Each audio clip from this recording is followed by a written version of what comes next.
Thank you. Thank you so much. Honey, thank you so much. This is a team effort, and you and the kids, you absolutely come first. The only reason that I'm able to do the things that I do, to fully answer the call to serve, is because of your presence and your constant sacrifice. I know I've asked a lot of you, and I'm so appreciative that you let me take this path in life. So, my dear, thank you so much.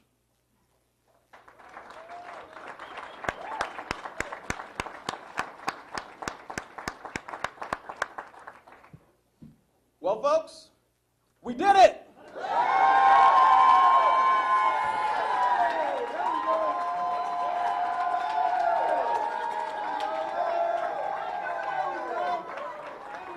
Tonight, we won a historic victory.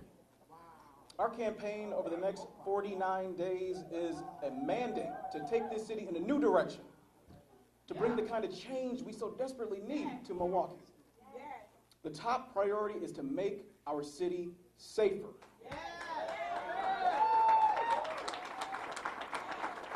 To the great people of Milwaukee, my neighbors, my friends, my family, you sent a message tonight. We're working very hard every day to govern the city. For me, my family comes first. Then my job is mayor. Then only that, after that, the campaign. And job number one, we have to make the changes we need to make this city safer for everybody. The fear in our hearts, it needs to end now. We've got to cut the amount of gun violence, reduce the number of homicides, and teach one another that as neighbors, we must stop using guns to settle disputes in this city. We have to make our neighborhoods safer. It's been a tough few weeks. Too many Milwaukeeans have lost their lives. Shootings in front of schools, teenagers and younger, their lives cut short. 3 police officers shot in just 2 weeks last month. We have a plan to make our city safer, safer for our brave first responders who every day put themselves in harm's way, safer for every single driver, pedestrian, biker, scooter rider, and stroller pusher here in the city of Milwaukee. And we've got a bold vision. We've got a bold vision. Together, we're going to build a safer, stronger, and more prosperous Milwaukee for all of us. In this city, we will be safer. We will be stronger. We will create more family-supporting jobs, and we will be the best city in America, right here in Milwaukee.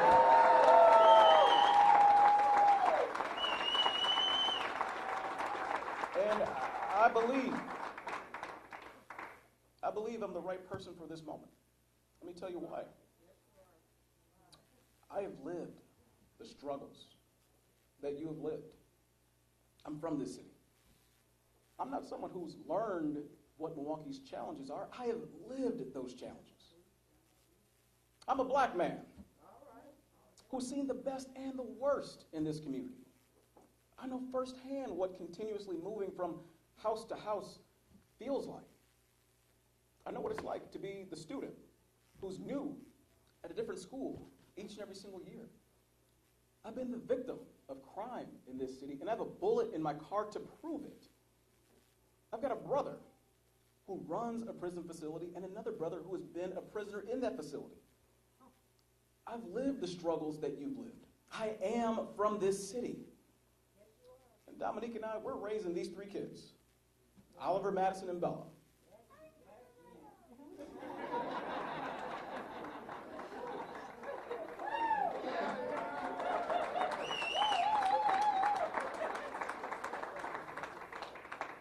We're raising these 3 kids in this wonderful, beautiful, but sometimes heartbreaking city.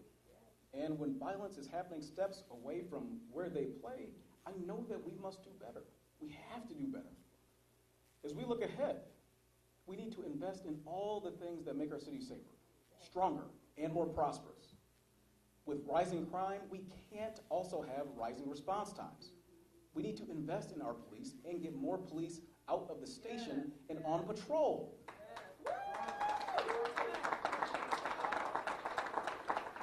My neighbors are clear. When they talk with me, they want more of a police presence, and that's a priority. But we'll need the state's partnership, the state's help, in order to make that happen. We need our friends in Madison of both parties to make it a renewed priority to share the tax dollars created here in Milwaukee, our own revenue, share it back with us so that we can fund all of our local needs. It's not okay to lob comments at us about how concerned they are about public safety in Milwaukee and then ignore the decades of cuts to shared revenue. It's also not okay to proclaim the need for local control, the fight for freedom and autonomy, and not let the residents of this city decide whether or not we're going to have a local sales tax to fund our local needs, including public safety.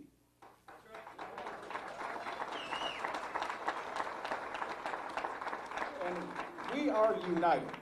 We are united, Republicans and Democrats and independents, business and labor, the left and the right, in favor of more local control. And look, I'm under no illusion that the answer is simply more cops on every corner. There are no simple solutions. There are none.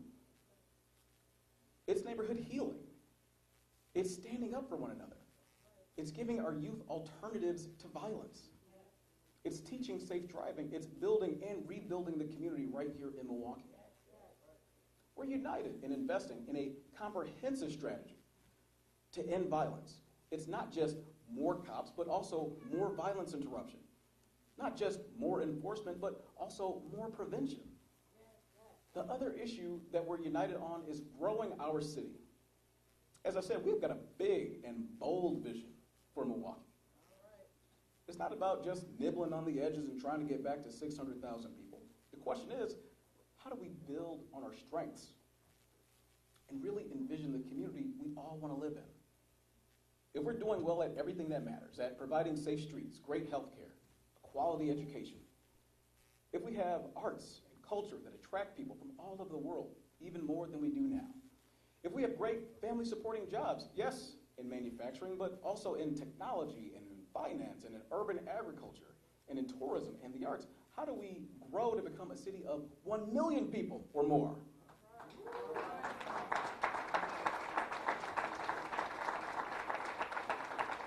We have the space, we have the talent, we have the resources, we have the ingenuity.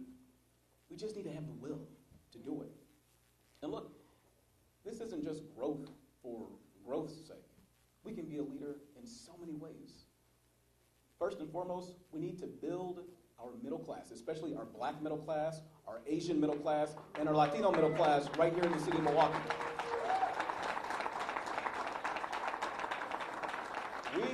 We need to become a city that people migrate to, not immigrate from.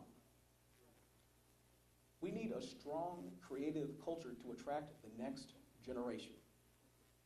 And we're so lucky to have Imagine MKE and UPATH, a new symphony hall, and Radio Milwaukee, the film festival. We're going to have the new Bronzeville Center for the Arts coming up soon. We've got so much tremendous arts infrastructure, and we should build on that. We also need to make sure that we have a strong vision for environmental sustainability. That's what people are asking for. We have tremendous freshwater resources here. As climate change continues to affect the planet, we can both mitigate drastic change and innovate to live with the effects. We can have more public transportation, more environmentally friendly housing, more options for pedestrians and bicyclists. Let's keep building the infrastructure to do that right here in Milwaukee.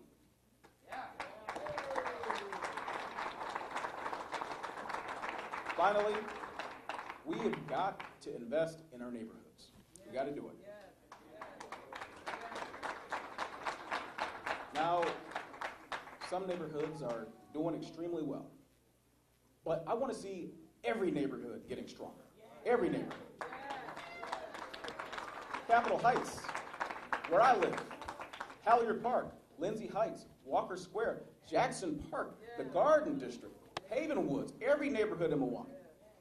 Every neighborhood in the city has opportunity. Let's create family-supporting jobs everywhere across Milwaukee.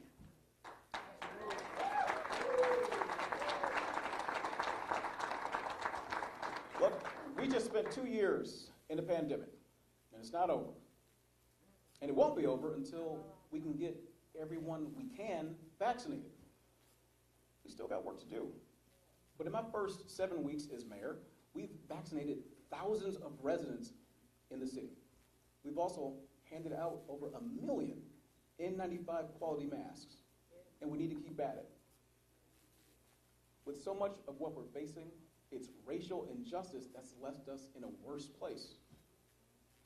Our healthcare outcomes are worse for Black and brown people. Our educational achievement is worse for Black and brown folks in Milwaukee. Our wages and our wealth are worse for Black and brown folks here in Milwaukee. By building a safe, strong, prosperous city for all, that's how we make Milwaukee the shining city on a hill.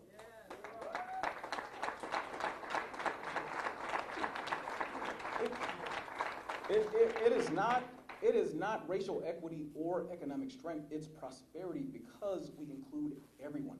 That's the vision. That's the goal.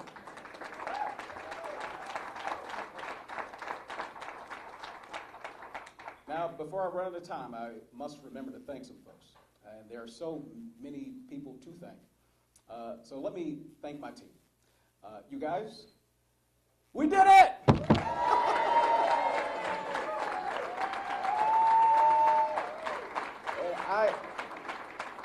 I could not ask for a better campaign staff, and I couldn't ask for a better group of colleagues in the mayor's office to help govern this city.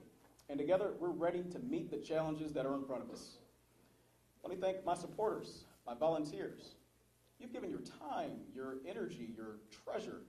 You've put up signs in your yards. You've knocked on doors. You've made phone calls. You've texted people. You've done everything that we asked of you. And I'm grateful to you all. So thank you.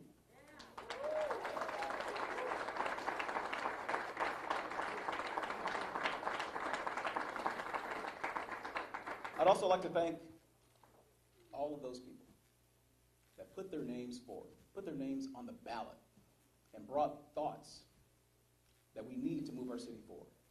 My opponents in this race, not my enemies, but simply my opponents in this one race, we brought great positive energy into thinking about the future of our city. So to Bob, Marina, Lena, Michael, Ernell, and Aisha, we spent a lot of time together the past few weeks. And one of you and I will be continuing the conversation for a couple more months. To the rest of you, though, I'm hoping to earn your support.